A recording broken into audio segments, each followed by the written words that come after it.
News hours Tamil நேயர்களுக்கு வணக்கம். கந்தர் கோயிலா சிக்கந்தர் தர்காவா? இந்த பிரச்சனை இப்ப பூதாகரமாக எழுந்திருக்கிறது. கிட்டத்தட்ட 1806 வரைக்கும் அந்த கோயிலோட பணிகள் நடைபெற்றிருக்கிறது. ஆக மொத்தத்துல அது முடிவடைறதுக்கு 1800 கட்டப்பட்டிருக்கலாம், முடிவு பெற்றிருக்கலாம். அப்போ இத்தனை ஆண்டு காலமாக அங்க கந்தர் கோயிலும் இருக்கிறது. அதாவது முருகனின் 6 படை வீடுகள்ல முதல் படை வீடு திருப்பரங்குன்றம். அந்த கோயிலும் இருந்திருக்கிறது, இந்த பக்கம் சிக்கந்தர் தர்காவும் இருந்திருக்கிறது. இவ்வளவு நாட்களாக வழிபாடுகள் நடைபெற்று கொண்டிருக்கிறது. எந்த பிரச்சனையும் இல்லை. திடீரென்று இது பூதாகரமாக வெடிக்க என்ன காரணம்? ஏன் திடீர்னு பிரச்சனை நடக்குது? ஏன் போராட்டம் மாற்றி மாற்றி நடக்குது? அப்ப இத்தனை ஆண்டு காலமாக இவ்வளவு பிரச்சனை நடந்துட்டுதான் இருந்துச்சா? எப்பயுமே அங்க இஸ்லாமியர்களுக்கும் இந்துக்களுக்கும் பிரச்சனை போயிட்டு தான் இருந்துச்சா? அதை தான் இன்னைக்கு இவங்க எல்லாம் முன் கையில எடுத்திருக்காங்களா? இது பத்தி பல வழக்குகள் வேற நடைபெற்றுட்டு இருந்ததே, அது என்ன ஆச்சு அப்படின்னு பல்வேறு சந்தேகங்கள் இருக்கும். இது தொடர்பாக தான் நம்ம இன்னைக்கு பேச போறோம். வீடியோக்குள்ள போகலாம். ஓகே. மதுரை மாவட்டத்துல அமைஞ்சுள்ள திருப்பரங்குன்றம், இந்த திருப்பரங்குன்றம் மலை மீது கோயில் அமைந்திருக்கிறது, முருகன் கோயில் அமைந்திருக்கிறது. நான் முன்னாடியே சொன்ன மாதிரி முருகனின் அறுபடை வீடுகள்ல முதல் வீடான திருப்பரங்குன்றம் கோயில், முருகன் கோயில் அமைந்திருக்கு. அதே மலையில தான் சிக்கந்தர் பாஷா அவருடைய நினைவிடம், அதாவது சிக்கந்தர் தர்கா அமைந்திருக்கிறது. இரு வழிபாடுகளும் நடைபெற்று கொண்டுதான் இருக்கிறது பல வருடங்களாக. இவங்க முருகன் வழிபட போறவங்க அவங்க பாட்டுக்கும் போய் வழிபாடு பண்ணிட்டு தர்காவுக்கும் போயிட்டு பார்த்துட்டு வராங்க. அதே மாதிரி இங்கிட்டு போறவங்களும் கோயிலை பார்த்துக்கிட்டு வராங்க. இந்த மலை மீது ஏறி பார்த்துட்டு அங்க என்னென்ன இருக்கு எல்லாமே பார்த்துட்டு வராங்க. இந்த இரு வழிபாட்டு தலங்கள் மட்டும்தான் மலை மேல இருக்கா அப்படின்னாலும் இல்லை. இன்னொரு கோயில், அதாவது காசி விஸ்வநாதர் கோயிலும் அங்க அமைஞ்சிருக்கு. சமண படுகைகளும் அங்க எழுதப்பட்டிருக்கிறது. அதற்கான சான்றுகளும் வரலாற்று ஆதாரமாகவே நிரூபிக்கப்பட்டிருக்கிறது. அப்போ இத்தனை வழிபாட்டு தலங்கள் எல்லாமே அங்க அமைந்திருக்கும் போது இவை இரண்டு மட்டும் பிரச்சனை ஆவதற்கு என்ன காரணம்? அதுவும் இப்ப ஏன் திடீர்னு பூதாகரமா வெடிக்குது அப்படின்னு தான் நம்ம பார்க்க இருக்கோம். சரி, இந்த பிரச்சனை இப்ப ஏன் இவ்வளவு பெரிதாக பேசப்பட்டுச்சு அப்படின்னா, கடந்த 2024 டிசம்பர் 25 ராஜபாளையத்தை சேர்ந்த அபுதாகிர் அப்படிங்கிற ஒரு இஸ்லாமிய நபர் தன்னுடைய குடும்பத்தோட ஆடு, கோழி இதை இரண்டையும் கந்தூரி அப்படின்னு சொல்லி ஒரு வழிபாட்டு முறை அவங்களுக்கு இருக்கு. அந்த வழிபாடு பண்ணுவதற்காக எடுத்துக்கொண்டு திருப்பரங்குன்றம் மலை ஏறாரு. மேல போய் சேரும் முன்பே காவல்துறையினர் அவங்கள தடுத்துட்டு, இங்க கோழி, ஆடு இது மாதிரியான இவைகளை இங்க பலியிடக்கூடாது, இந்த வழிபாட்டு முறை இங்க பண்ணக்கூடாது, இங்க முருகன் கோயில் அமைந்திருக்கு, இந்த வழிபாட்டு இதெல்லாம் இங்க பண்ணக்கூடாது அப்படின்னு சொல்லி தடை விதிக்கிறாங்க. இது உடனே அவர் என்ன பண்றாரு, அபுதாகிர் அப்படிங்கிற நபர் என்ன பண்றாரு அப்படின்னா, மலை விட்டு இறங்கி கீழே உட்காந்துட்டு தன்னோட குடும்பத்தோடனே ஒரு போராட்டத்தை நடத்துறாரு. என்ன அப்படின்னா, நாங்க பல நூறு ஆண்டுகளாக பண்ணிக்கிட்டு இருக்கோம் வழிபாட்டு முறைய, இதுக்கு இவங்க தடை போடுறாங்க அப்படின்னு சொல்லி அவர் அங்க போராட்டத்தில் ஈடுபட்டிருக்காரு.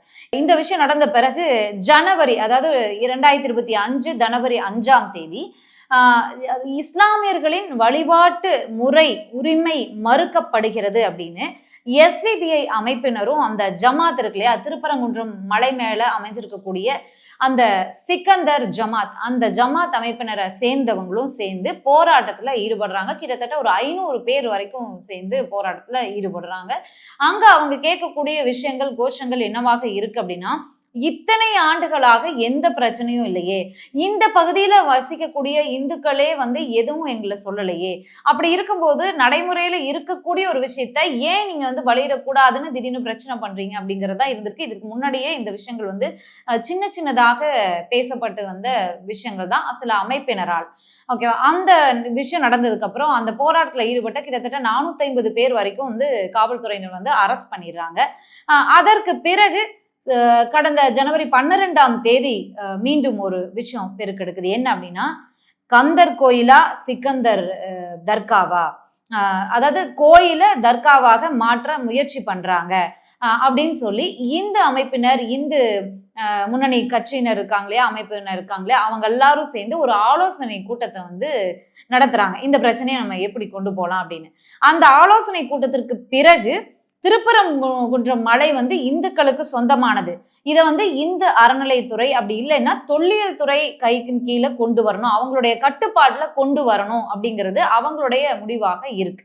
அதற்கு பிறகு அடுத்த கட்டமா என்ன பண்றாங்க அப்படின்னா, ஜனவரி 18ஆம் தேதி ஜமாத் அமைப்பினர் வந்து ஒரு அறிவிப்பை வெளியிடுறாங்க. இந்த அறிவிப்பு தான் வந்து ஒரு ஒரு ஒரு பரபரப்ப அதிர்ச்சிய உண்டாக்குது. அது என்ன அப்படின்னா, நாங்க கந்தூரி விழா நடத்த போறோம் அப்படின்னு சொல்லி பரவலாங்க நாங்க வந்து இதுவா வந்து நடத்த போறோம். தனித்தனியா அப்படி படைக்கிறதெல்லாம் இல்ல. நாங்க விழாவாவே அத வந்து நடத்த போறோம் அப்படின்னு சொல்லி ஒரு போராட்டம் தொடர்பா அறிவிக்கிறாங்க. இதற்கு தடை விதிக்கிறாங்க. தடை விதிச்சு அங்க காவல்துறையினர் குவிக்கப்படுறாங்க. அங்க வந்து 144 போடப்படுது.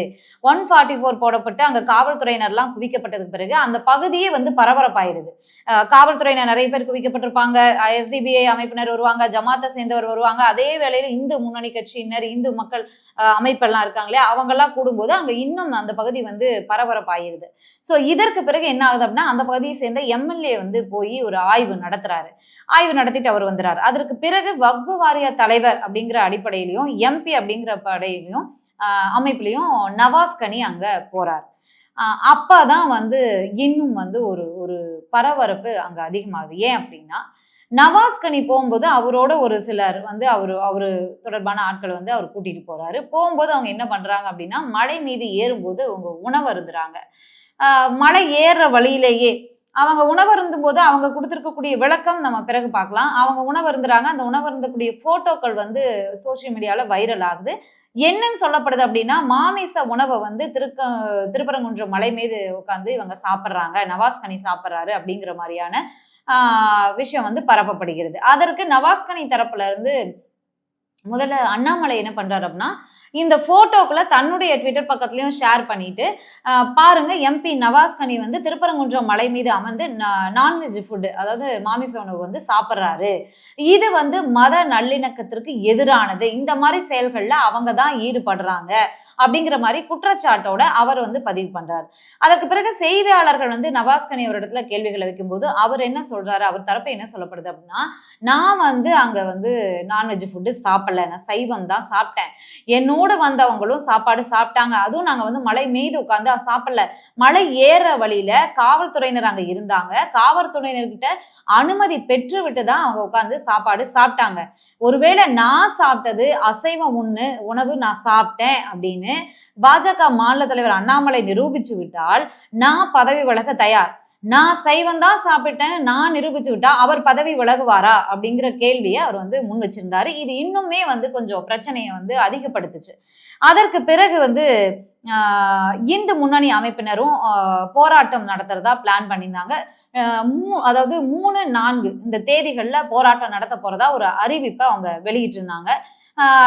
ஏற்கனவே 144 தடை அங்க விதிக்கப்பட்டிருக்கிறதுனால மதுரை உயர்நீதிமன்றத்துல அவங்க மனு தாக்கல் பண்ணி அனுமதி கேட்டாங்க. போராடுவதற்கு அனுமதி வேணும் அப்படின்னு.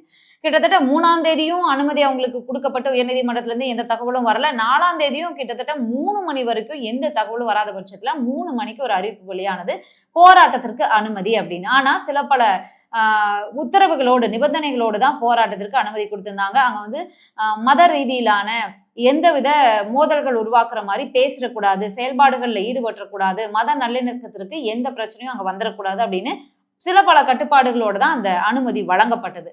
அதுவும் வந்து 1 மணி நேரம் தான் வழங்கப்பட்டது. பழங்காநத்தம் மதுரை பழங்காநத்தம் பகுதியில 5 மணிலிருந்து 6 மணி வரை 1 மணி நேரம் மட்டுமே போராடுவதற்கு அனுமதி வழங்கப்பட்டது. ஆனா அந்த போராட்டம் வந்து மக்கள் கூட்டம் அதிகமா தான் இருந்துச்சு. ஓகே, இந்த போராட்டம் நடக்குதே, அப்போ இந்து மக்கள் வந்து இந்த போராட்டத்திற்கு அந்த பகுதியில் இருக்கக்கூடிய திருப்பரங்குன்றம் பகுதியில அமைந்திருக்கக்கூடிய மதுரை மக்கள் அந்த போராட்டத்திற்கு ஆதரவு கொடுத்தாங்களா அப்படின்னு தான் வந்து எல்லாருமே அந்த போட்டோஸ இந்த லைவ பார்த்தப்ப எல்லாருக்குமே கொஞ்சம் வந்து அதிர்ச்சியா தான் இருந்துச்சு. என்னடா இது இத்தனை ஆண்டுகளாக இஸ்லாமியர் அதாவது தர்கா ஒரு பக்கம், முருகன் கோயில் ஒரு பக்கம் இருந்துச்சு. நிறைய வந்து சோசியல் மீடியால வீடியோஸ் எல்லாமே நம்ம பார்த்திருக்கோம். அங்க போயிட்டு மலை மேல போயிட்டு நிறைய பேர் வீடியோ போடும்போது சொல்லியிருக்காங்க. அதாவது ரொம்ப பீஸ்ஃபுல்லா இருக்கு. இந்த பக்கம் தர்கா, இந்த பக்கம் முருகன் கோயில், அங்க சிவன் கோயிலு ரொம்ப பீஸ்ஃபுல்லா இங்க வந்தாவே வந்து ரொம்ப ஒற்றுமையா, அதாவது நம்ம இந்தியா வந்து வேற்றுமையில் ஒற்றுமைன்னு நம்ம புத்தகத்தில எல்லாம் படிச்சிருக்கோம்ல. இந்த பிளேஸ்ல நிக்கும் போது அத நம்ம வந்து ரொம்ப உணர்றோம். ரொம்ப பாசிட்டிவா இருக்கு அப்படிங்கிற மாரியான விஷயங்கள வந்து நிறைய பேர் வந்து ஷேர் பண்ணியிருக்காங்க. இதெல்லாமே நம்ம பார்த்திருக்கோம் இல்லையா?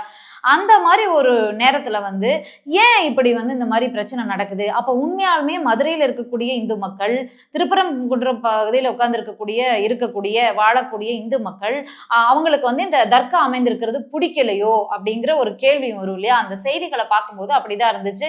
ஹெச் ராஜா, பாஜக மாநில தலைவர் அண்ணாமலை அப்படிங்கிற பாஜக தலைவர்கள் எல்லாமே அந்த போராட்டத்துல கலந்துக்கிட்டாங்க. அவங்களுடைய பேச்சுக்கள் எல்லாத்தையுமே வந்து கேட்டிருப்பீங்க. அப்போ தோணும் போது உண்மை நிலவரம் என்ன அப்படின்னு பார்த்தா, அந்த பகுதியில வாழக்கூடிய மக்கள் கிட்ட நிறைய ஊடகங்கள் வந்து கருத்து கணிப்புகளை கேட்டிருந்தாங்க இல்லையா? அவங்க சொல்லக்கூடிய விஷயம் என்னன்னா, ஏன் இந்த பிரச்சனை திடீர்னு வருது? நாங்க அமைதியா ஒன்னா தானே வாழ்ந்துகிட்டு இருக்கோம். நாங்க ரொம்ப சந்தோஷமா இருக்கோம். மாமா மச்சானா பழகிட்டு இருக்கோம். எங்க வீட்ல ஏதாவது ஒரு பிரச்சனைனா அவங்க வந்து நிப்பாங்க. அவங்க வீட்ல ஏதாவது பிரச்சனைனா நாங்க வந்து நிப்போம். அதே மாதிரி வழிபாட்டு தலங்கள்ல அவங்க வந்து இந்த மாதிரி கந்தூரி விழா அப்ப நான்வெஜ் படைச்சு கும்பிடுவாங்க இல்லையா? அப்ப அவங்க வந்து பிரியாணி இந்த மாதிரி ஃபுட்டு தரும்போது நாங்க அதை வாங்கி சாப்பிடுவோம். அதே மாதிரி எங்க கோயில்ல ஏதாவது நிகழ்வு பிரசாதம் கொடுக்குறோம் அப்படின்னா அவங்களும் அதை வாங்கி சாப்பிடுவாங்க. இந்த அளவுக்கு நாங்க ஒற்றுமையா இருக்கும்போது இத்தனை ஆண்டு காலமா எந்த பிரச்சனையும் இல்லாத போது திடீர்னு இந்த பிரச்சனை எங்கிருந்து வருது? யாரோ ஒரு சிலர் அதாவது அந்த போராட்டத்துல கலந்துகிட்டவங்களே இந்த பகுதி மக்களே கிடையாது அப்படிங்கிறதையும் இந்த மக்கள் வந்து நிறைய எல்லா பேட்டிகளையும் எடுத்து பாருங்களேன், எல்லா கருத்து கணிப்பையும் எடுத்து பாருங்களேன், எல்லா மக்கள் கருத்தையும் எடுத்து பாருங்களேன், எல்லாருமே அதை தான் சொல்றாங்க. யாருமே வந்து இது எங்க இந்துக்கள் மேலதான், தர்காவை உடைக்கணும், தர்காவை வந்து காலி பண்ணணும், தர்காவை தூக்கி அப்படியே வேற இடத்துக்கு வச்சிடணும் அப்படின்னு யாருமே கருத்தை சொல்லல. ஒரு நபர் கூட கருத்தை சொல்ல எந்த ஊடகத்திலையும். இத்தனை வருஷமா அங்க என்ன நடந்துட்டு இருந்துச்சு? இத்தனை வருஷமா அப்ப இந்துக்கள் இஸ்லாமியர்கள் பிரச்சனையோட தான் அங்க வழிபாட்டு தலங்கள்ல போயிட்டு இருந்துச்சா அப்படிங்கிற கேள்வி எல்லாம் வரலாம். திடீர்னு ஏன்டா இங்க போராட்டம் நடக்குது, திடீர்னு ஏன்டா இந்து மக்கள் கட்சியினர் வந்து அங்க பிரச்சனை பண்றாங்க அப்படிங்கிற டவுட்லாம் அவங்களுக்கு வரும் இல்லையா? இத்தனை ஆண்டு காலமாக அங்க ஒற்றுமையா தான் வந்து இரு வழிபாட்டு தலங்களுக்கும் போற மக்கள் வந்து வழிபாடுகளை பண்ணிட்டு இருக்காங்க. எந்த பிரச்சனையும் இல்லை. இந்த போராட்டத்தில் ஈடுபட்டவங்க எல்லாம் யாருன்னா பாஜக கட்சியை சேர்ந்தவங்க, இந்து முன்னணி கட்சியை சேர்ந்தவங்க, இவங்கெல்லாம் தான் கலந்துகிட்டாங்க. அதாவது நீதிமன்றம் வந்து அனுமதி கொடுக்கும் அப்படிங்கிறது அவங்களுக்கு முன்னாடியே தெரிஞ்சிருக்கு. அனுமதி கொடுத்த 1 ஹவர்ல இத்தனாயிரம் பேர் எப்படி இங்க வந்தாங்க அப்படிங்கிறது இருக்கு இல்லையா? அது அவ்வளவு கூட்டம் கூடி இருக்கு, அவ்வளவு போராட்டம் நடந்தாங்க. அங்க அவங்க பேசிய கருத்துக்களும் வந்து சர்ச்சைகளுக்கு உண்டானது. கடுமையான விமர்சனங்களையும் அவங்க வச்சிருந்தாங்க. இது ஒரு புறம் இருக்க, மக்கள் கருத்துக்களை கேட்டோம்னா மக்கள் வந்து முன்னாடியே சொன்ன மாதிரி மக்கள் வந்து இத்தனை ஆண்டு காலமாக நாங்க ஒற்றுமையா இருக்கோம், மாமா மச்சா மாதிரி பழகிட்டு இருக்கோம், நாங்க தர்காவுக்கும் போவோம், கோயிலுக்கும் போவோம் அப்படின்னு இந்து மக்களும் சொல்றாங்க. அதே மாதிரி தர்காவுக்கு போறவங்க நாங்களும் கோயிலை வந்து சுத்தி பார்த்துட்டு வருவோம், நாங்க உள்ள போகலைனாலும் நாங்க கோயிலை பார்த்துட்டு வருவோம். எங்களுக்கு அந்த இடம் வந்து ஒரு வேற்றுமையில், அதாவது இந்தியா வந்து வேற்றுமையில் ஒற்றுமைன்னு சொல்லுவோம் இல்லையா? மலை மேல போய் நின்னாவே அதை நாங்க வந்து ரொம்ப பாசிட்டிவா உணர்வோம். அது எங்களுக்கு வந்து ரொம்ப சந்தோஷமா இருக்கும், மன நிம்மதியை கொடுக்கும். அப்படி ஒரு இடம் அது. அந்த இடத்துல வந்து வேறு யாரோ எங்கிருந்தோ வந்து பிரச்சனையை உண்டு பண்றாங்க. நாங்க சந்தோஷமா தானே இருக்கோம், நாங்க ஒற்றுமையா தானே இருக்கோம், இவங்களுக்கு என்ன பிரச்சனை அப்படிங்கிறது தான் மக்கள் கருத்துக்களை வந்து இந்த ஊடகம் அந்த ஊடகம் இவங்க தரப்பு அவங்க தரப்புன்னு இல்லை, கிட்டத்தட்ட எல்லா ஊடகங்களுமே எடுத்திருக்காங்க. அந்த ஊடகத்துல பாத்தீங்கன்னாவே தெரியும், எல்லாருமே பாசிட்டிவா தான் சொல்றாங்க. யாருமே வந்து நெகட்டிவா வந்து இந்த ஹெச் ராஜா அவர்கள்லாம் சொல்றாரு இல்லையா? பாஜகல இருக்கக்கூடிய ஹெச் ராஜா அவர்கள்லாம் அந்த தர்காவை வந்து தூக்கிட்டு போய் அப்படியே அங்க வச்சிடணும், இது வந்து இன்னொரு அயோத்தி மாதிரி இங்க வந்து நடக்க போகுது, அதுதான் வந்து தீர்வு, எங்களுக்கு தனி கோயில், எங்க மலை அது, திருப்பரங்குன்றம் இந்துக்களுக்கானது, இஸ்லாமியர்களுக்கு அங்க இடம் இல்லைன்னு ஹெச் ராஜா அவர்கள் சொல்றாரு இல்லையா? அந்த மாதிரி ஒரு பிரச்சனையை வந்து இப்ப வந்து மத நல்லிணக்கத்திற்கு எதிராக பேசுபவர்கள் யார்? தர்கா, அதாவது இஸ்லாமியர்களின் வழிபாட்டு தலத்திற்கு எதிராக பேசுபவர் யார் அப்படிங்கறத வந்து இந்த இந்த பேட்டியிலேயே நம்ம தெரிஞ்சுக்கலாம். அவர் தந்தி தொலைக்காட்சிக்கு ஒரு பேட்டி வந்து கொடுத்திருக்காரு, அது இன்றைக்கு வெளியாயிருக்கு. அந்த பேட்டிலேயே சொல்லியிருக்காரு, தர்காவை தூக்கிட்டு போய் வேற எங்கேயாவது வச்சுக்கோங்களேன், இங்க ஏன் வச்சிருக்கீங்க? அதே மாதிரி சிக்கந்தர் பாஷா வந்து ஒரு போராளி இல்ல, அவர் வந்து பாண்டிய மன்னர்கள் வந்து படையெடுத்து வரும்போது அவர் போய் ஒளிஞ்சுக்கிட்டாரு, ஒளிஞ்சிருந்த இடத்துல அவங்க கொன்னுட்டாங்க, அவர் அங்க இறந்தாரு, அதனால அங்க நினைவிடம் அடிச்சிருக்காங்க அப்படிங்கிற ஒரு கருத்தையும் சொல்றாரு. இதே ஹெச் ராஜா அவர்கள் ஒரு தினங்களுக்கு முன்பாக பேசும்போது என்ன சொல்லியிருந்தார் அப்படின்னா, அந்த காசி விஸ்வநாதர் கோயிலும் அமைஞ்சிருக்கு இல்லையா மலைக்கு மேல, அந்த காசி விஸ்வநாதர் கோயில அழிக்கிறதுக்காக அவர் போனாரு, அப்போதான் அவர் இறந்து போயிட்டாரு, அதனால அங்க நினைவிடம் அழிச்சிருக்காங்க. அப்ப அவர் தானே அந்த மத நல்லிணக்கத்திற்கு வேற்றுமையில் ஒற்றுமைக்கு எதிரானவர், அவர் தானே இருக்காரு அப்படிங்கிற குற்றச்சாட்டையும் வந்து அவர் வந்து பேசியிருக்காரு. பேட்டியிலேயே வந்து அவர் வந்து பேசியிருக்காரு. இந்துக்களுக்காக பேச யார் இருக்கா, இந்துக்கள் என்ன அனாதையா, இந்துக்களுக்காக நாங்க தான் பேசுவோம் அப்படிங்கிற விஷயத்த வந்து சொல்லியிருக்காரு. முதல்ல அந்த திருப்பரங்குன்றம் மலை மேல என்னெல்லாம் இருக்கு? தர்காவும் முருகன் கோயிலும் மட்டும்தான் இருக்கா? ஆறுபடை வீடுகளில் ஒன்றான முதல் கோயிலான திருப்பரங்குன்றம் மலை முருகன் கோயில் மட்டும்தான் இருக்கானா? இல்ல. அங்க ஏற்கனவே சுப்பிரமணிய சுவாமி, அதாவது முருகன் கோயில் அமைஞ்சிருக்குது. வடக்குல சொக்கநாதர் கோயில் அமைஞ்சிருக்கு. அதே மாதிரி திருப்பரங்குன்றத்தோட உச்சியில காசி விஸ்வநாதர் கோயில் அமைஞ்சிருக்கு. திருப்பரங்குன்றத்தோட தென்பகுதியில உமையாண்டார் குகை கோயில் அமைஞ்சிருக்கு. மலையினுடைய வடக்கு பகுதியில சமணர் கற்படுகைகள் உள்ளது. அது வந்து இப்போ வரைக்கும் வந்து அவ்வளோ கிளியரா அவ்வளோ போல்டா வந்து எழுதப்பட்டிருக்கு, வரையப்பட்டிருக்கு. அப்போ இத்தனை விஷயங்கள் வந்து அந்த மலை மீது இருக்கும்போது எப்படி வந்து அது ஒரு முருகர் கோயில் மட்டும் அப்படின்னு முத்திர குத்துரும்? முருகர் கோயில் தான் இல்லைன்னு சொல்லல. அங்க ஓரத்துல தர்கா இருக்கு, ஓரத்துல சிவன் கோயில் இருக்கு. அப்ப சிவன் கோயிலையும் இடிக்கணும்னு சொல்லுவாங்களா? சிவன் கோயிலையும் தூக்கிட்டு போய் இன்னொரு இடத்துல வைக்கணும்னு சொல்லுவாங்களா? அப்படிங்கிற மாதிரி பிரச்சனை வருதுல்ல. அப்போ சிவன் கோயிலையும் சொக்கநாதர் கோயிலையும் எடுத்துட்டு போய் அங்க போய் தூக்கிட்டு போய் வேற ஒரு இடத்துல வைக்காதீங்க, வைங்கன்னு சொல்லல. தர்காவை மட்டும் தூக்கிட்டு போய் வேற ஒரு இடத்துல வைங்கன்னு சொன்னா அப்ப அது அவங்க யாரு பிரச்சனையை கிளப்புறா, யாரு மத நல்லிணக்கத்திற்கு எதிராக செயல்படுறா அப்படிங்கிறது இருக்கு இல்லையா? இதே நேரத்துல இன்னொரு விஷயத்தையும் பார்க்கணும். எம்பி நவாஸ் கனி அவர் போனாரு. அதற்கு முன்னாடி எம்எல்ஏ போனாரு. எம்பியோட போனவங்க உணவு இருந்தாங்க இல்லையா? அதை ஏன் வந்து மலை மீது உட்காந்து இப்படி உணவு அருந்தணும்? ஒருவேளை அவங்க கீழே ஏற்கனவே பிரச்சனை போய்கிட்டு இருக்கு. இப்படி இது வந்து ஒரு சாதி ரீதியிலான மத சண்டைய கலவரத்தை தூண்டக்கூடிய வகையில ஒரு பிரச்சனை போய்கிட்டு இருக்கு. அதை வந்து ஆய்வு செய்வதற்காக பார்வையிடுவதற்காக போறாங்க. போகும்போது ஏன் இந்த மாதிரி சாப்பாடை போய் மலை மீது உட்காந்து சாப்பிடணும், அதை போட்டோ எடுத்து ஷேர் பண்ணணும்? இதை பண்ணாம இருந்தா இந்த மாதிரியான பிரச்சனைகள் அடுத்தடுத்த வார்த்தை போர் பிரச்சனை போய் முற்றி போகாம இருந்திருக்கும் அப்படிங்கிறதையும் நம்ம இந்த நேரத்துல கண்டிப்பா அவங்களுக்கும் இதுல பங்கு இருக்கு அப்படிங்கிறதையும் நம்ம பேசிதான் ஆகும். சரி, இந்த ஊர் மக்கள் பேசும்போது என்ன சொல்றாங்க அப்படின்னா, இஸ்லாமிய மக்கள் என்ன சொல்றாங்க அப்படின்னா, இந்த பிரச்சனைக்கு காரணமே காவல்துறை தான். அவங்க தான் வந்து இந்த அமைதியா இருக்கக்கூடிய இந்துக்களை தூண்டி விடுறதே அவங்க தான். இந்த ஆடு கோழி எல்லாம் எடுத்துட்டு போகாதீங்க, இஸ்லாமியர்கள் ஏன் அதை பண்றீங்க இதை பண்றீங்கன்னு காவல்துறைக்கு, இது அந்த பகுதியில் இருக்கக்கூடிய காவல்துறைக்கு இதுல முக்கிய பொறுப்பு இருக்கு அப்படிங்கிறத வந்து இஸ்லாமிய மக்கள் சொல்றாங்க. இந்த மக்கள் என்ன சொல்றாங்க அப்படின்னா, நாங்க ஒற்றுமையா தான் இருக்கோம்.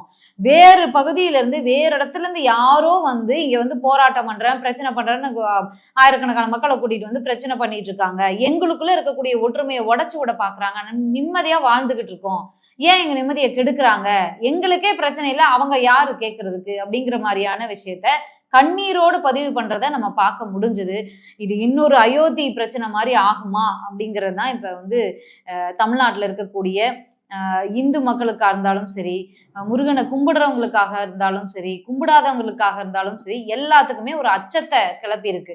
அதை தாண்டி திருப்பரங்குன்றம் பகுதியில வாழ்ந்து கொண்டிருக்கக்கூடிய நபர்களுக்கு ஒரு வாழ்வாதாரமே, நம்முடைய வாழ்க்கையே வந்து அமைதி அப்படிங்கிற சூழல்ல இருந்து உடைபட்டுருமோ அப்படிங்கிற ஒரு அச்சமும் எழுந்திருக்கு. சரி, இந்த பிரச்சனைக்கு யாருமே நீதிமன்றத்தை நாடி போகலையா அப்படின்னா, பல வருடங்களாக பல கட்டமாக நீதிமன்றம், மதுரை நீதிமன்றம், சுப்ரீம் கோர்ட் அப்படின்னு பல கட்டங்களை தாண்டி வழக்குகள் வந்து நடைபெற்று கொண்டிருக்கிறது. இன்று வரைக்கும் அந்த வழக்குகள் வந்து கோர்ட்ல இருக்கு. முன்னாடி 91லயே வந்து அது வந்து இந்துக்களுக்கானது அப்படிங்கிற மாதிரி தீர்ப்பு வந்திருக்கு. அதற்கு பிறகு வந்து தர்கா அது பாட்டுக்கு அங்க இருக்கட்டும், இந்து முருகன் கோயில் அது பாட்டுக்கு அங்க இருக்கட்டும், யாருக்கும் எந்த பிரச்சனையும் கிடையாது, இது வந்து இந்துக்களுக்கானதும் கிடையாது, இஸ்லாமியருக்கானதும் கிடையாது, இது அரசு சொத்து அப்படின்னு தீர்ப்பு வந்திருக்கு. இந்த மாதிரி வழக்கு வந்து இன்னுமே வழக்கு வந்து நீதிமன்றத்துல இருக்கும்போது நம்ம பேசக்கூடாது அப்படிங்கறத தாண்டி இன்னைக்கு இந்த பிரச்சனை எழுந்த பிறகுதான் நம்ம வந்து பேசியிருக்கோம் அப்படிங்கிறதையும் பதிவு பண்ணிடும். மீண்டும் இன்னொரு செய்தியோடு சந்திக்கலாம். நன்றி.